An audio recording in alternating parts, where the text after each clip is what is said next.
when I heard of the quote of Bill O'Brien, which was a former CEO of a big insurance company, who said that the success of an intervention depends on the interior condition of the intervener.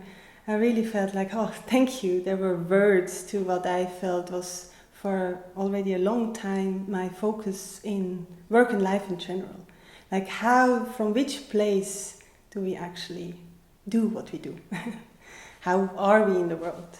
And I observe myself, my friends and families, work colleagues, and the surrounding of how we often really move from behaviors we know from the past and patterns which we somehow know and feel comfortable in, even though they don't really feel often or sometimes comfortable, but it feels like we're kind of giving a safe zone.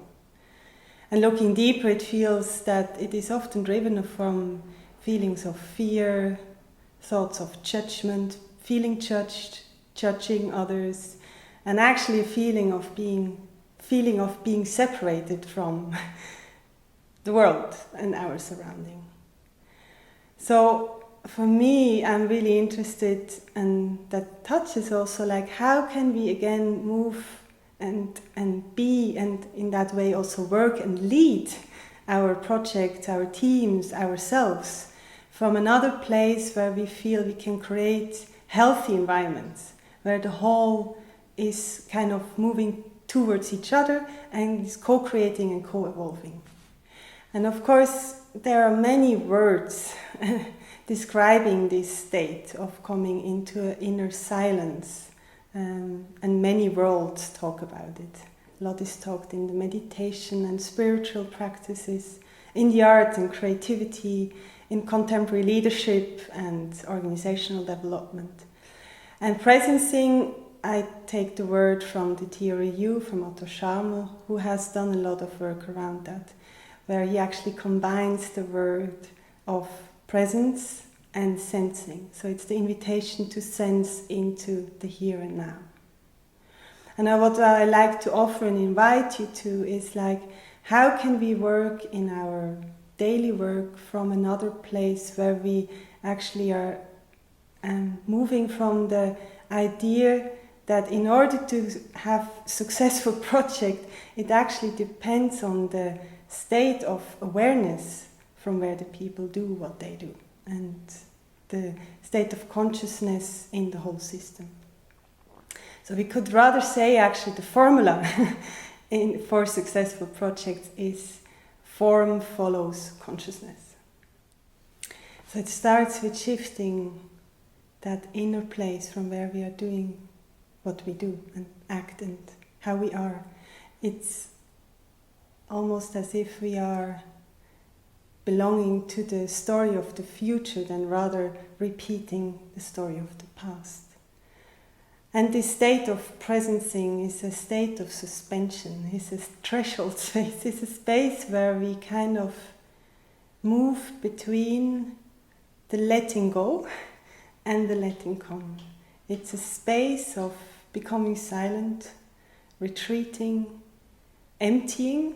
It's really like a peeling state, in order that we can actually receive that what wants to come and emerges from what we can call the future. It is also that state where we let go what we think is important to happen or to be done or has to happen or should happen, and rather let go of these images and interpretations and assumptions, and to move from a space where we can receive something which goes beyond our own understanding and personal wishes and needs.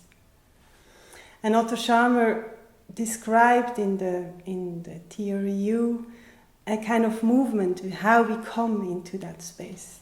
And I think it's an easy kind of stair, let's say, to go in that place where it's about the opening of the mind.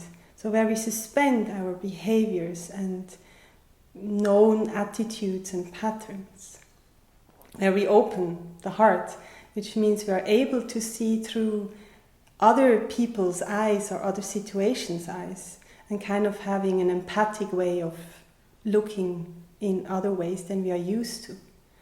and opening our will, which means that we can allow to let go and let come.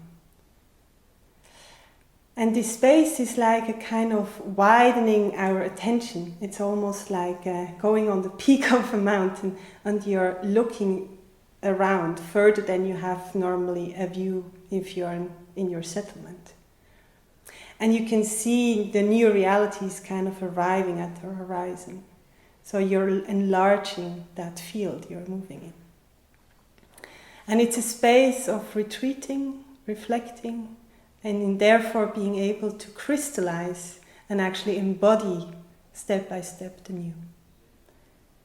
And therefore, when we do that, we can actually go again in a state of wonder and start playing again, kind of from again and again being surprised, and therefore also feeling again a new way of being connected with our surrounding, because synchronicity is suddenly at play again. And we kind of can co-create through the co-sensing and co-evolve in our context, being as an individual, but also in our work and teams and situations. And I think what I just like to give and what I find very important is this state or this movement or these phases are happening every day in a way, but they also happen on longer terms. And it's important to do and to allow us to do that for ourselves, but it's also really important to do that in larger systems. We are really working and acting and taking up that responsibility to kind of ground what it means to be in the present. And of course there's a lot about to talk further, to deepen. There's lots is written about it, people have talked about it, and I'd just like to give you some references. There are websites of the Presencing Institute, there are books like The Presence from Otto Scharmer together with Peter Senge, Josef Jaworowski, Patty Sue Flowers. There is the book from David Peat called Gentle Action, and lots more. There are different other methods, meditation practices, the Teorie, and so on. So I would just encourage us all to stay and to be in that state of wonder and take moments of silence and sense what is really actually happening in the here and now.